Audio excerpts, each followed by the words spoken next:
Hi, நாங்கள் துபாயில் இருக்கோம். எல்லோரும் சேஃபாக இருக்கீங்கன்னு நினைக்கிறேன். நாங்களும் சேஃபாக இருக்கோம். அண்ட் இந்த வீடியோ எதுக்காகனா, துபாயில் என்ன மாதிரி நிறைய பேர் இந்த வீடியோ எக்ஸ்பீரியன்ஸ் பண்ணியிருப்பீங்க. ஸோ அவங்களுக்காக தான் இந்த வீடியோ.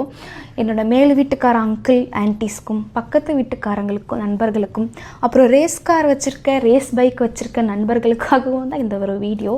அவங்களுக்கு ஒரு பெரிய பெரிய வேண்டுகோள், உங்களுக்கு புரியலனாலும் டிரான்ஸ்லேட் பண்ணியாவது பார்த்து எப்படியாச்சும் இதை எல்லாருக்கும் ஷேர் பண்ணிடுங்க.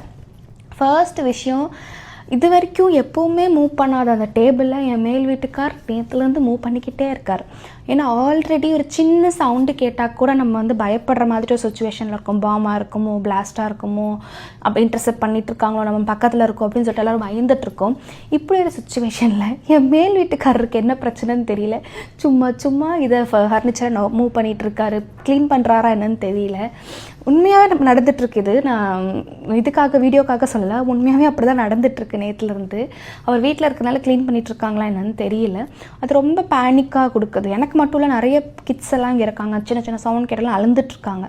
ஸோ அவங்களுக்கெல்லாம் இந்த ஒரு பேனிக் அட்டாக் மாதிரி கொடுத்துட்ருக்காங்க. ஸோ தயவு செஞ்சு அதை பண்ணாதீங்க. என்னோடய அப்ஸ்டேர்ஸ் நெய்பருக்காக தான் இது முக்கியமாக. அண்டு என்னோடய பக்கத்து வீட்டுக்காரங்களுக்கு என்ன பிரச்சனைன்னு தெரியல, டோரை டொம்முன்னு சாத்திட்டு இருக்காங்க. ஸோ அதுவும் ஒரு பேனிக்கை கொடுத்துட்ருக்கு.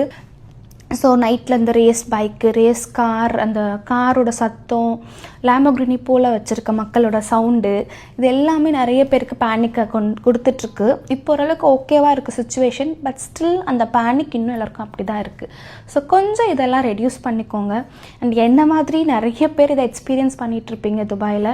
ஸோ அப்படி உங்களுக்கும் இதே மாதிரி ஒரு சுச்சுவேஷன் இருக்குது, இந்த மாதிரி நீங்களும் எக்ஸ்பீரியன்ஸ் பண்ணிகிட்ருக்கீங்கன்னா கண்டிப்பாக கீழே கமெண்ட்டில் சொல்லிட்டு போங்க. அதுக்கு வீட்டில் இருங்க, அன்வான்டாக எதுவும் வெளியே போக வேண்டாம். அண்ட் உங்களோட ஃபேமிலிக்கும் அப்பப்போ அப்டேட் பண்ணிகிட்டே இருங்க. Stay safe. தேங்க்யூ.